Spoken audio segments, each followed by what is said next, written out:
It was a solemn farewell, a simple, nearly silent cortege. One empty stretcher for bodies never found, and the last steel beam to be removed from Ground Zero.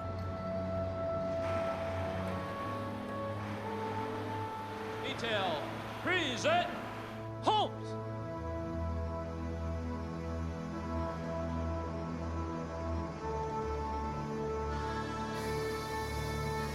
The beam, emblazoned with the numbers of uniformed dead, symbolized what happened here. For months, it stood over the workers who combed through every inch of Ground Zero, grasping for final contact with the thousands who vanished at the World Trade Center. But they were also unearthing artifacts, which would help give lasting definition to our public memory.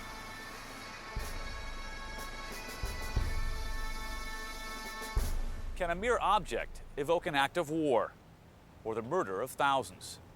How does a relic become sacred? I'm Josh Binswanger, and behind me is the wounded skyline of New York City.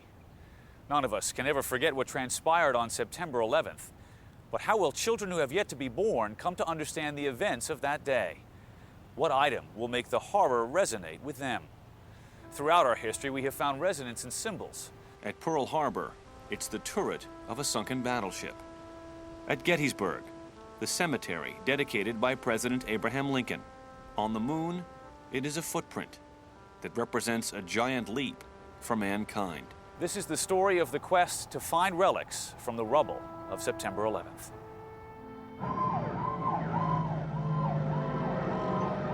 In the face of all the human lives violently cut short that day, somehow the objects that survive take on a strange and poignant significance. These are the things that tell the tales of survival and loss. Artifacts are the way we touch the past. It's why we keep photo albums.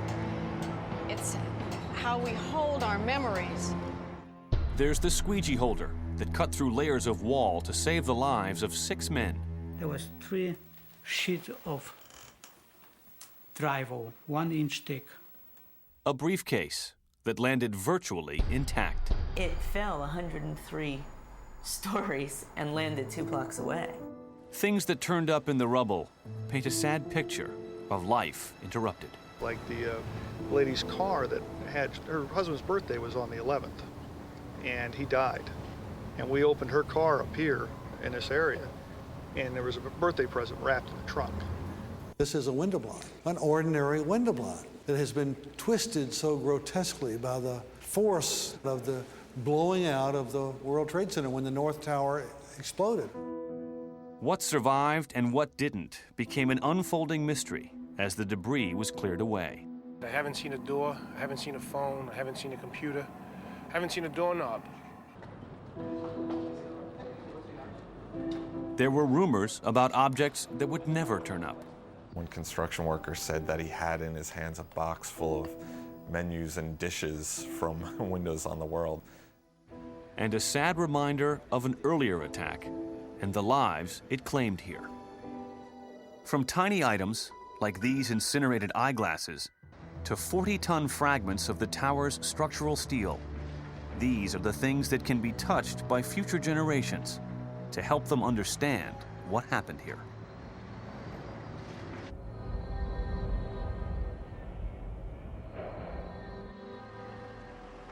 On September 11th, as rescue teams and the nation's leaders had to respond to the unimaginable, the nation's historians realized they too had to act. By that afternoon, I was here in my office, and the husband of a colleague here who lived in Battery Park City arrived coated with dust with a gas mask on and told us the story of being evacuated. He put the gas mask down on the desk. We had our first artifact. As workers dug in, hoping against hope for victims to save, debris was beginning to be cleared, and historians had to move quickly, realizing that to salvage artifacts, they risked stepping in the way of rescue workers. I'm trying to save pieces of the building, other people are trying to save lives. Or I hope that, some of these objects will help people to either remember it or to deal with it or to somehow understand it. Rarely have historians arrived so immediately to an event of such lasting national consequence, or begun collecting items in the face of outright opposition. There were people who felt that we were grave robbing. There were people who felt we were looting. There were people who felt that it was going to take decades, if not a century, to sort out the true historical consensus on this event. Some, however, felt the magnitude of the events right away and had no hesitation. Smithsonian curator David Shate. I had no qualms. I was concerned that we were going to miss the boat. And what I mean by that is miss a precious opportunity to find authenticated objects. The views of Shate and his colleagues were influenced by another momentous episode in American history, in which his Smithsonian predecessors were accused of exhibiting extreme bad taste. You have the top hat that Abraham Lincoln wore on the night of his assassination. And at the time that was introduced, some people found that rather morbid. The hat was kept in storage for quite some time because it was considered inappropriate given that it involved the assassination of a president. But what's very different about September 11th, I feel we have that leeway. Removing any doubt about the need for historians to respond, Congress stepped in and gave the Smithsonian a $5 million appropriation and ordered the institution to go out and collect artifacts from the attacks. I feel we have that leeway. Removing any doubt about the need for historians to respond, Congress stepped in and gave the Smithsonian a $5 million appropriation and ordered the institution to go out and collect artifacts from the attacks. And so it began, the historians' hunt to find ordinary objects that would spell out all the terrible nuances of that bright September day. Let's look at this collection that was gathered from someone who worked at an insurance company. One of the interesting things about September 11th, it was a beautiful day. It was also election day. So many people were voting.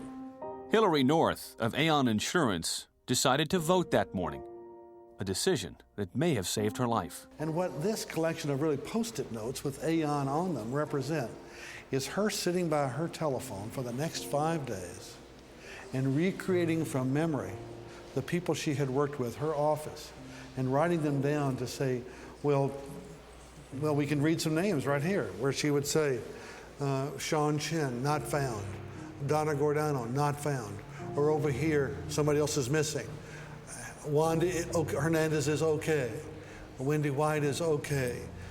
It's the immediacy of it, which I think is interesting. Of course, we know now who lived and who died. But to be there at the moment, to see somebody's almost scribbling and doodling, I think it's powerful. One object led historians to the next. Lisa Leffler's name appears on this page. Leffler arrived early that day to her job at Aon Insurance, located on the 103rd floor of the South Tower. When she heard the first plane hit the North Tower and saw the massive fireball, she jumped up and began running. I had left my briefcase. I grabbed my purse, never thinking that I couldn't go back up later. A couple days later, the phone rang. I pick up the phone and somebody says, "Is this Lisa?" I said, "Yes." He said, "My name is Boyd Harden. I'm a rescue worker. I have your briefcase." Incredibly, Lisa's briefcase survived its 103-story fall in the building's collapse. Its contents, including her personal papers and Pop-Tarts, intact. Knowing these kinds of objects existed, historians made dozens of trips to Ground Zero and the Fresh Kills landfill. As they sifted items from the dust and debris, it occurred to them they were ill-prepared for what they faced. Anybody on staff handling materials that had been dropped off from the ground zero area began to cough. There was a lot of eye irritation, and we quickly began to seek advice from hazardous materials experts. It's a framed picture of the flag with a sticky note on it. They also had to learn quickly to cope with something they rarely encounter in the course of their work: raw pain. We'd never bought Kleenex for staff offices, and we really needed this because these were very moving stories, and we found, you know, as professionals, a lot of tears. But their emotional task had just begun. The objects that stick in my mind down there,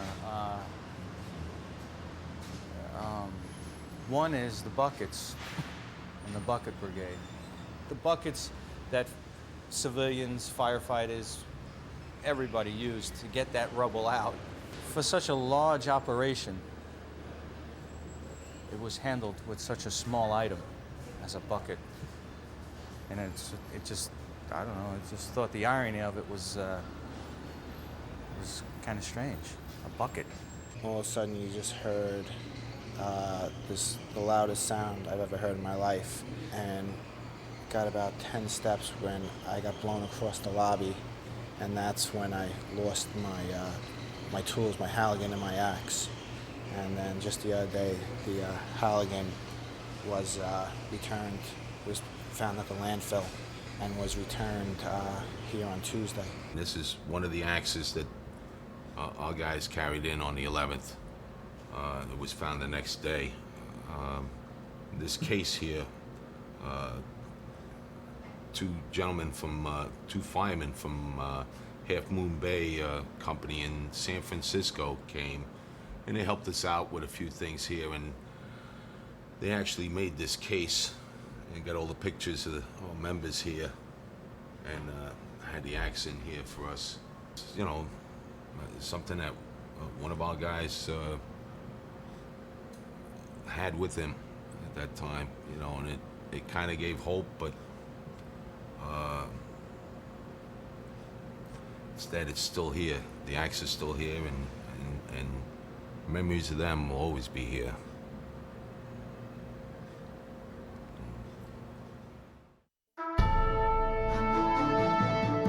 The amount of debris from the World Trade Center was staggering. Each of the 110-story Twin Towers stood on the might of 90,000 tons in steel alone. Cameras could never justly convey the enormity of the debris pile that was there. Tom Amoya is in charge of the cleanup for the Port Authority, which owns the site. Amoya showed us around Ground Zero when the process was nearing completion. Currently, we're at a little over 1.5, closer to 1.6 million tons of debris removed. Initially, we had close to 14 cranes out here, ranging from a 1,000-ton crane down to a 35-ton cherry picker, all out here assisting in picking the steel, and at the time it was 7 stories of debris. In the midst of this unprecedented cleanup, Tom was part of an effort to save artifacts by which the terrorist attacks would be remembered. Perhaps nothing was more memorable than the cathedral-like skeletal walls of the Twin Towers, which stood above the debris. How difficult a task was it to remove them, and where are they now? The eastern facade of One World Trade, we took that down, controlled, cut 8 tree sections down where they branch off the tuning forks.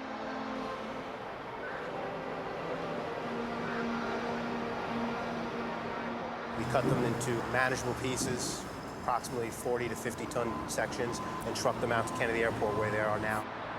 The Port Authority's own offices were in the World Trade Center.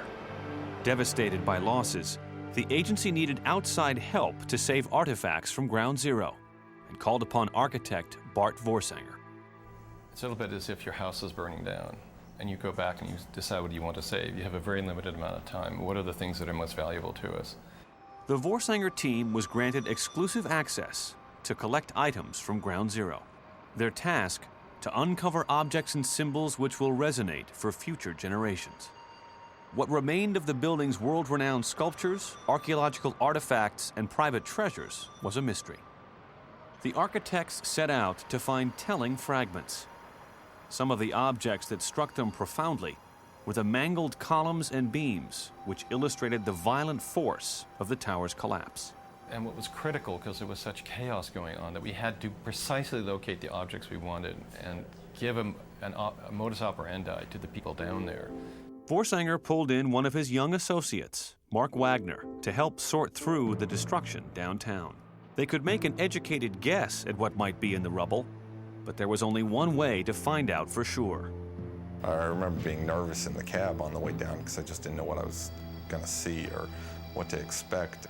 When we first stepped onto the site and I could see the wreckage, I almost calmed down a little bit. Like, it almost became, okay, I've got a job to do. Day after day, Wagner trekked downtown, taking thousands of photographs of objects in the rubble as they were uncovered. From those photos, he would home in on items to save, map their locations in the rubble, and list them in order of importance.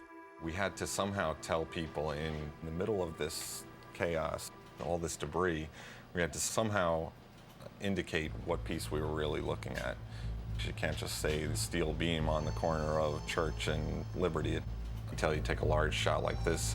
Obviously, a little bit further back, you get a context of it, and then you start looking at it more closely to see if you see anything that needs to be salvaged in that pile.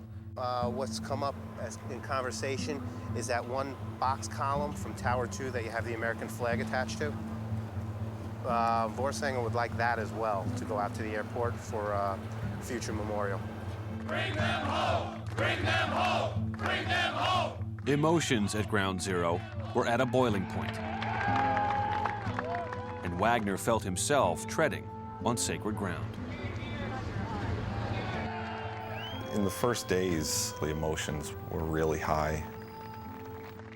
Their initial response was always, kind of, this isn't a tourist attraction, well, what are you taking pictures for?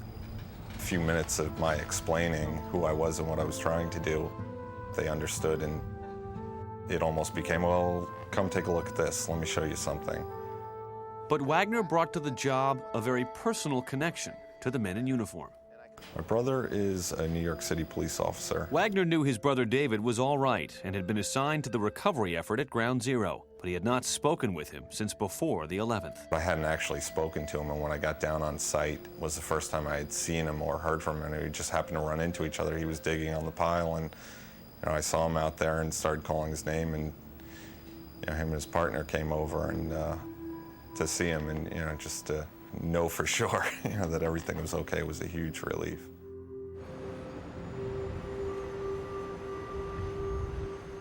Wagner had to chase after thousands of tons of debris that were trucked out of Ground Zero each week.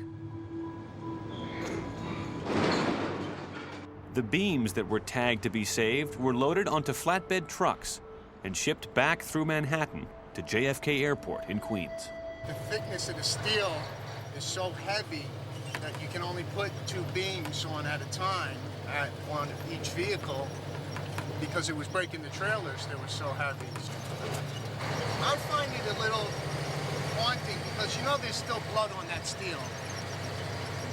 Today we're expecting 4 flatbed trucks and 2 large dumpsters. We'll have a crew of approximately 10 iron workers to assist in offloading. We'll have a large forklift which can take a capacity of approximately 50 tons.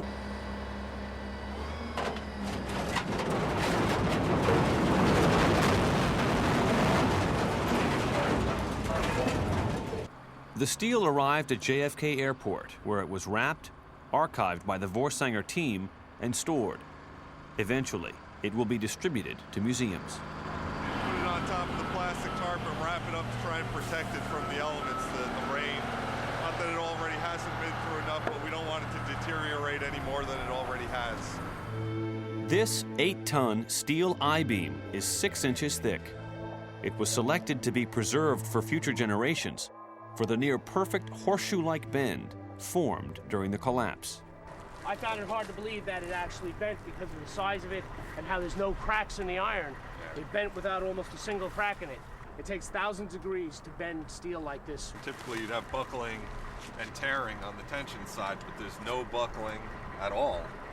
And architects, engineers, people who work with steel, welders have just never seen the level of destruction and the level of deformation of this material in our lives. Bart Vorsanger walked us through the large artifacts his firm has selected for museums. This is almost like an archaeological process, an emotional archaeological process. What pieces can you save that are truly emblematic about the iconic quality of those buildings? This tangled mass, pulled from ground zero, was selected for the terrible hints of torn lives it contains. You have communication wire, telephone wire, you have a sole of a shoe, you have a piece of fabric. This is clearly a piece of carpet, or possibly a fabric from a furniture, all fused into this incredible mass. And every person who comes here will see something completely different and think of a different story. One of the more unusual artifacts to emerge from the rubble is this rock-like object that has come to be known as the meteorite. It's this fused element of steel, molten steel and concrete and all of these things all fused by the heat into one single element. And almost like a chunk of lava from Kilauea or Iceland, where they're very sharp but breakable shards on the end here. Most of the objects that survived are from the underground concourses, such as these signs from the Trade Center subway station. But amazingly, there is a relic from the very top of Tower 1, the big broadcast antenna. It was the piece that collapsed onto everything else. And I think it must have fallen far enough away from the internal fires within the center of the tower that it was not melted into some unrecognizable fused mass. And there's a haunting reminder of how suddenly disaster struck that morning. This is something which spoke of the pre-September 11th life of the messengers that would be delivering to World Trade. We don't know if any of these messengers were killed. We have no idea. One artifact yielded a glimpse at the life of the towers in much happier times, when the perimeter's structural steel was being erected in 1969. When they'd bring in the panels, they'd stack them on top of each other and align the bolt holes. Worker could reach his hand in and torque the bolts up. And before they sealed this up with the sheetrock and all the building materials on the interior face, the workers would sometimes put beer cans, and the newspaper that we found, the New York Times paper, we found in a similar spot to this. This extraordinary item, discovered inside a box beam, offers a glimpse at a single day during the building's historic construction. Monday, June 23rd, 1969. And this is the day that Earl Warren, this is so interesting, this is the day that Earl Warren, the Chief Justice of the Supreme Court, resigned, and it was also the day that Judy Garland had died. An item like this allows us to see into the past and gives us a look at a single day frozen in time. As I was making my search, I looked through the rubble and I saw myself standing on top of cars and trucks and buses and so forth. And I thought to myself, this must be the parking lot. But then at the same time, I had said it out loud to someone that was standing by, and they said, that's not the parking lot, that's the street. And at that time, I turned around and looked behind me, and I realized this is the result of the collapsed building, 105 stories, 110 stories down in the street. So what I was actually standing on top of was the street. And that was very shocking to me, and I still haven't gotten over it yet. By September 12th, the Fresh Kills landfill had been chosen as the site where small debris would be sorted. Fresh Kills, an enormous waste facility on Staten Island, sits across the New York harbor from Ground Zero. New York City Police Deputy Inspector Jim Luongo and FBI agent Richard Marks have been in charge of the operation from the beginning. They've also led the effort to save personal property and artifacts for museums, hoping to keep these memories alive with future generations. Is there one artifact that stands out for any particular reason for you? I think the lack of artifacts stands out to me quite a bit. I think the fact that I haven't seen a door, I haven't seen a phone, I haven't seen a computer, I haven't seen a doorknob. I think that stands out. But for the things that we have seen, every now and then we'll come across a stuffed animal that might have been on somebody's desk, pictures that were on people's desks that we're trying to restore. The other thing would probably be an NYPD radio car, marked unit that we had up here. It was brought up here. When they unloaded off the truck and it hit the ground, the lights came on, the radio came on, and it was so eerie because you know that the guy that bailed out of the car left his keys in the ignition with it running. It's life interrupted. And just take a snapshot of what it was right before, and you get the remnants of what it was right before. Every single piece of debris, having already been combed through at Ground Zero, went through 3 more passes under the careful eyes of officers and agents of the FBI and the NYPD. We always look for 3 things: human remains, personal property, and evidence. The debris is dumped into the hoppers, divided up into 3 categories. Less than 1/4 of an inch, that's basically dust, there's nothing to it. 1/4 of an inch to about 2 inches, and over 2 inches. The detectives sit along the conveyor belts, and they'll pick out those 3 categories that we're interested in. The items found here spell out a sad picture of lives cut short. Everything from watches to wedding rings to weapons, mostly from law enforcement offices located in the complex. There's some $75,000 in cash and coin, and something seemingly disposable that survived in abundance. Probably the most resilient thing we've seen out here is the plastic ID card. For some reason, it survives over all other things. After having been here for as long as you've been here, is it hard to see this stuff now taken away, to be cut up for scrap, or to go off to a museum? We feel very strongly that this stuff should be shared with the public because it did affect the public so greatly. I'm glad to see it go to the museums. I'm glad to see it being preserved. Watching it go to the scrap hurts a little bit. It's like it's being destroyed after it was destroyed. New York City detective Joseph Briardi showed us around the site. One of the most stunning symbols of the destruction of September 11th was the cemetery of pulverized fire and police vehicles. The numbers are staggering. 98 fire department vehicles, 144 police department vehicles. We lost 23 cops, so emergency service lost a good portion of them. I look at this every day. It's heart-wrenching. While respecting the sanctity of the site, a number of museum teams came to obtain artifacts. The Vorsanger team, representing the Port Authority, had first access to gather items for the official memorial. Then, other museums were allowed in. The day we filmed at Fresh Kills, curators from the New York Historical Society were on site. Tells the whole story. So much. The glass exploded into the passenger seat. You can see that this truck has been through a really explosive event.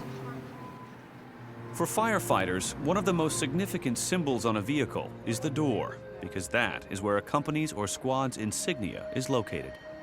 This vehicle belonged to Rescue 2. Every man on board that day died. One museum had ample space and decided to take an entire fire engine. When we picked this Engine 6, we quickly found out that 4 men had died and 1 had survived September 11th when they came into the city. So we also have an oral history with it. So this is an important object. But first, they had to come up with a plan for decontaminating it from asbestos. They took it to a New York State prison, which runs an asbestos abatement facility. We have negative air machines that circulate air through the system that catch any particulates before they're released outside that encapsulated area. The inmates vacuum, they dust, and they use a small abrasive brush to get off some of the surface dirt. Curators rarely deal with toxic contamination on their artifacts. They're accustomed to removing dust, but if they remove this dust, the object will not bear the scars of authenticity. That's the problem the New York Historical Society struggled with at this jeans store near Ground Zero. The store kept its window display from September 11th, still thick with dust, a striking reminder of the debris that blanketed Lower Manhattan.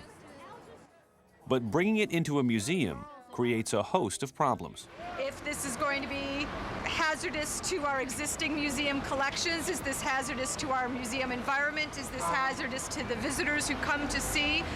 We've solicited, 7 or 8 different conservators from all sorts of different walks of life, from hazardous materials experts to natural history conservators, people that are actually experts in dust, it turns out, to come and assess the situation and give us some advice.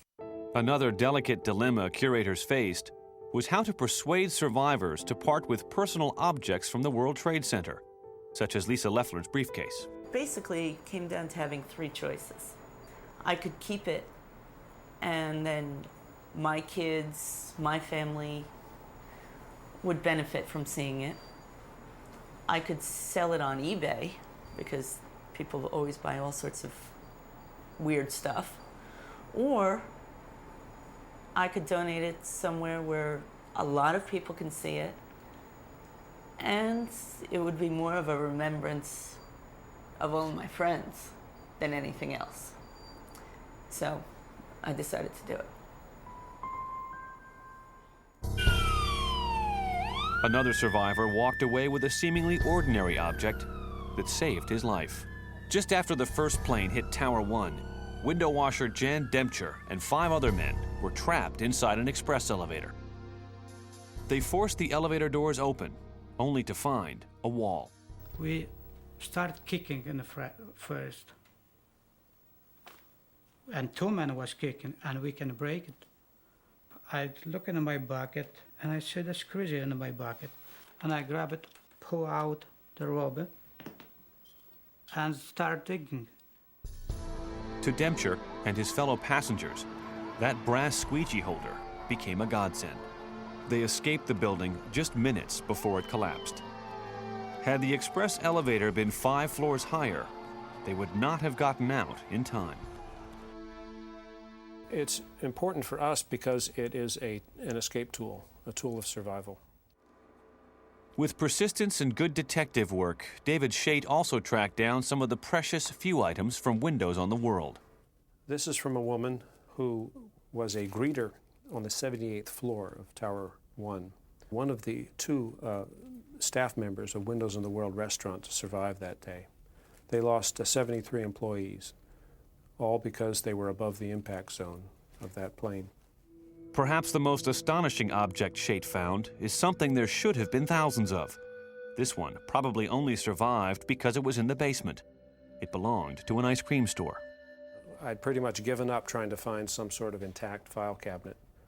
But while I was at the compound for the Port Authority Police, this ball of metal about the size of a basketball was delivered to them. You can see what remains of the file folders that were inside. These were the day's receipts. These were plans for upcoming birthday parties, flavor mixes for the ice cream. Because the Smithsonian is a branch of the federal government, Shate was able to collect evidence from the FBI that normally would not be released. These artifacts cut to the very core of the horror that morning. Parts of the planes that crashed into the Twin Towers. Here, for example, is residue of a hatchway from the fuselage of one of the 2 planes. The flush rivets tell us it's from the outside of the plane. Here, a piece of ripped skin from the same part of the plane, probably. You can see the thinness of it, the light weight, all the characteristics of airplane aluminum. Looking out through one of these shattered windows, I feel a little bit of the sudden sense of helplessness that they must have felt in these hurtling bombs.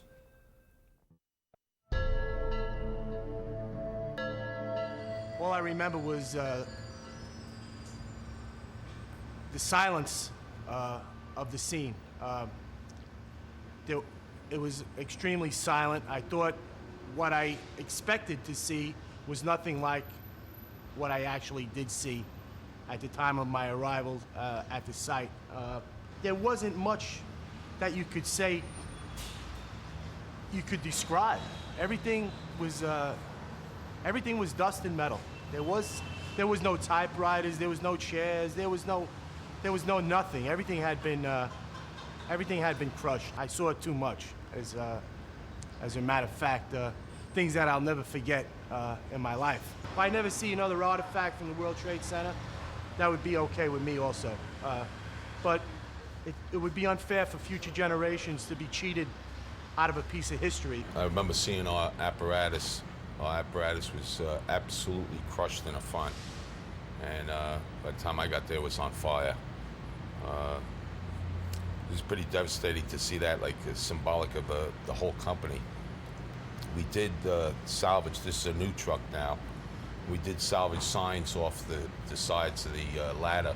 The sign that you're looking at here was on the original rig. I know I speak for the rest of the company.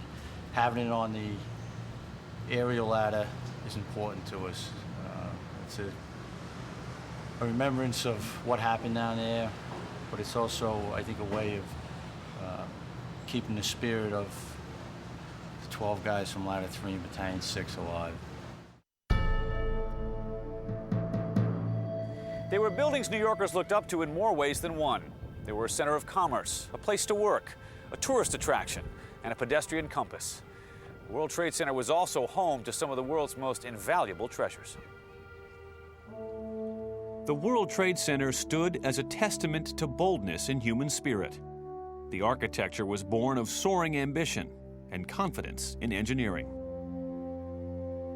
The Twin Towers were supposed to be impenetrable.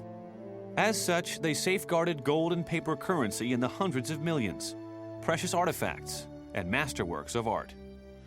I think when most of us think about the World Trade Center, we think about offices or restaurants. We think of a place of commerce.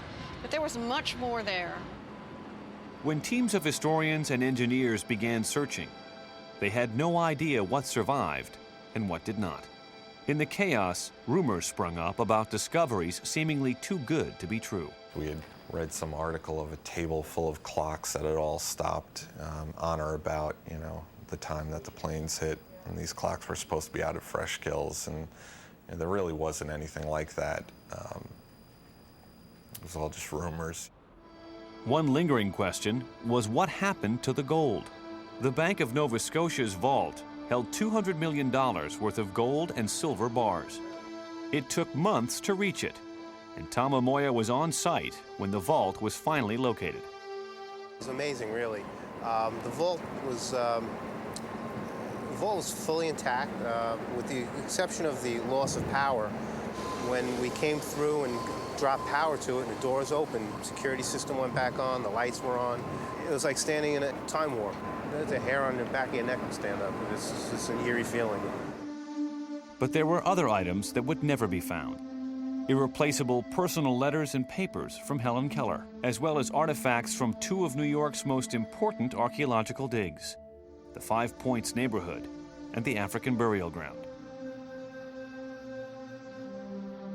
Another major loss was the entire body of work from photographer Jacques Lowe documenting John F. Kennedy's 1960 presidential campaign and years with the Kennedy family.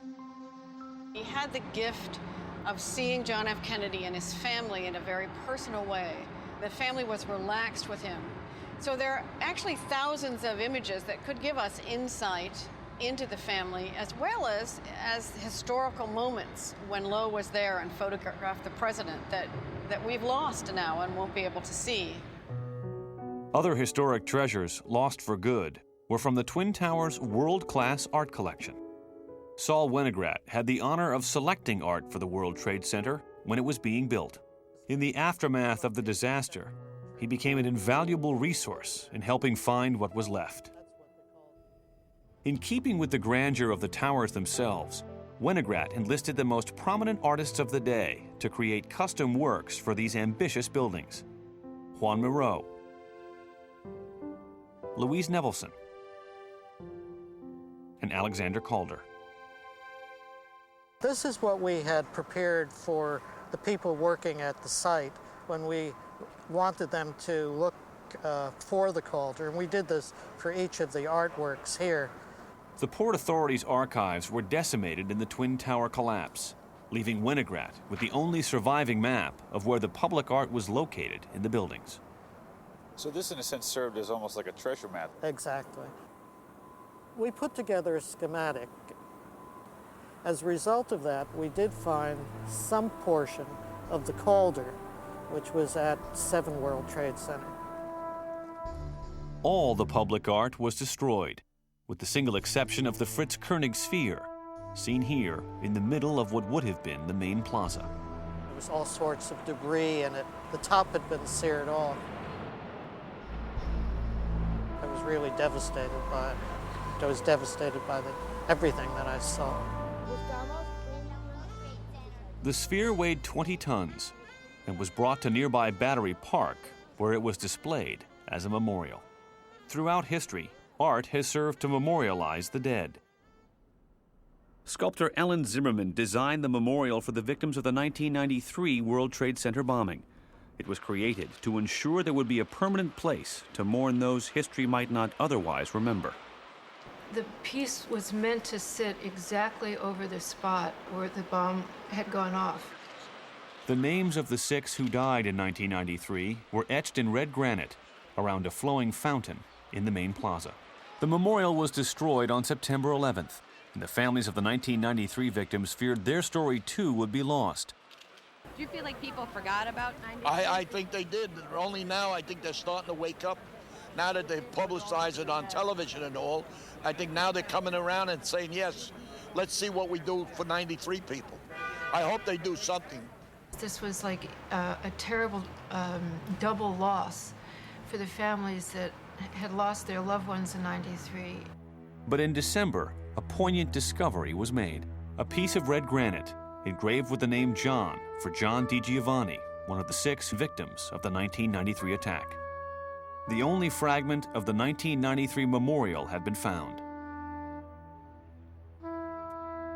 In 2002, on the 9th anniversary of that bombing, victims' families gathered at a memorial service around this now doubly sacred relic. The things that should be in a museum can't be put in a museum. The souls of those people that were working down there and who died down there, because I never seen such people come together like that in my whole life.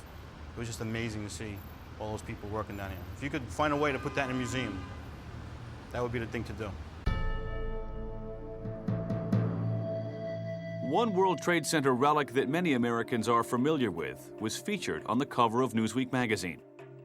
In the aftermath of the September 11th attacks, a New York City firefighter reportedly took the flag from a yacht called the Star of America, which was docked in the Hudson River not far from Ground Zero.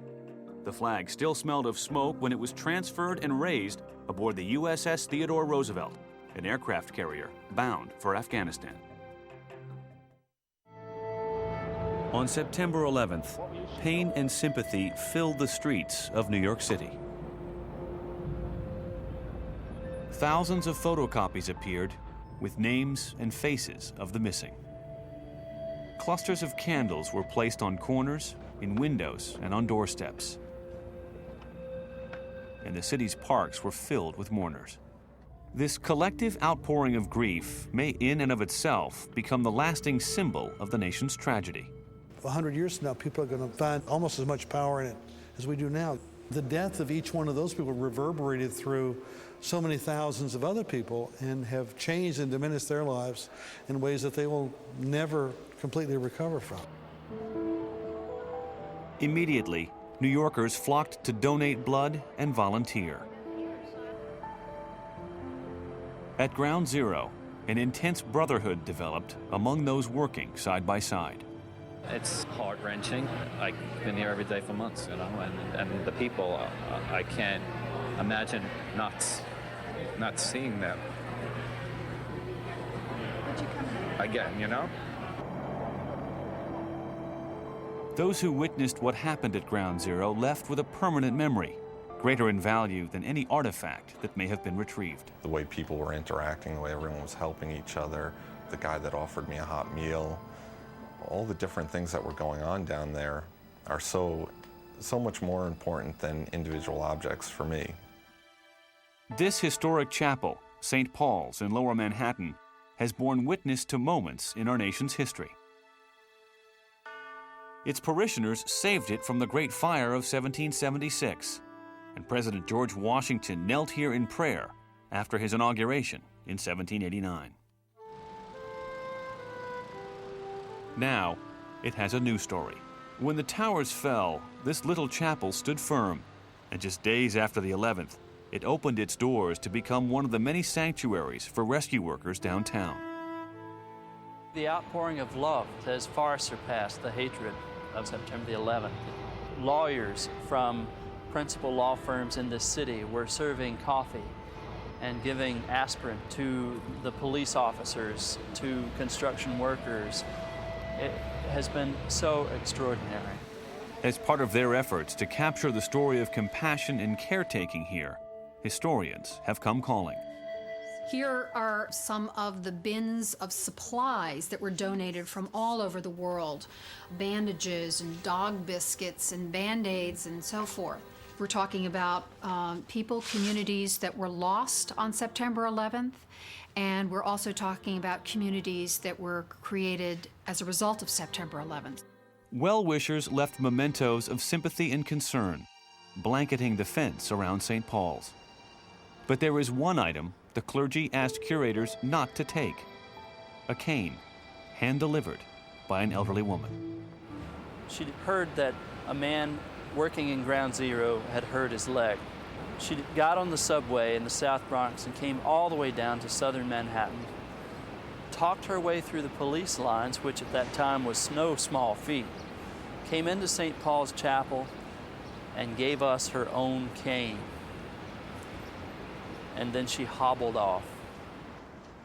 This cane, the squeegee, the briefcase, all show us how some lives were touched by grace on September 11th. The broken sculpture, the warped window blind, the twisted steel beams remind us of all that was destroyed. The most powerful artifacts are the ones that symbolize the thousands of lives lost. One day, one of these items may be the single symbol by which future generations remember and come to understand the terrorist attacks. When the memorial is eventually built, it may be one of the most significant in American history, but its location, design, and size have yet to be determined. It was not until 1962, some 21 years after the Day of Infamy, that a permanent memorial was dedicated above the USS Arizona in Pearl Harbor. A World War II memorial in Washington has yet to be completed. In New York, some people feel a need to create a monument immediately, but it may take some time to place the attacks in proper perspective and determine what the lasting symbol should be. What really makes a great memorial? The more I began to think about it, I realized there's no particular formula. Normandy, which I visited last summer for the first time, is unbelievably moving, just incredibly emotional. So much of what we are collecting from Ground Zero come to us in the form of fragments or ruins. Ruins tend to evoke feelings of melancholy or wonder. This is what the fragments of the World Trade Center will be evoking for people. The absent whole of lives, of buildings, of communities, transportation, cultural hub that just doesn't exist anymore. This very important cultural landscape is gone. For America and the world, the attacks of September 11th were so horrific that we felt an urgency to demonstrate our collective grief. We need to show how hurt we are, how strong and resolute we are, and in many ways, we have come together. But it may be a while before we can form a consensus on what a proper memorial should be. A memorial that will be visited by the children of tomorrow. One that may make them stop and say, I wasn't born before September 11th, 2001, I did not see it happen, but I remember.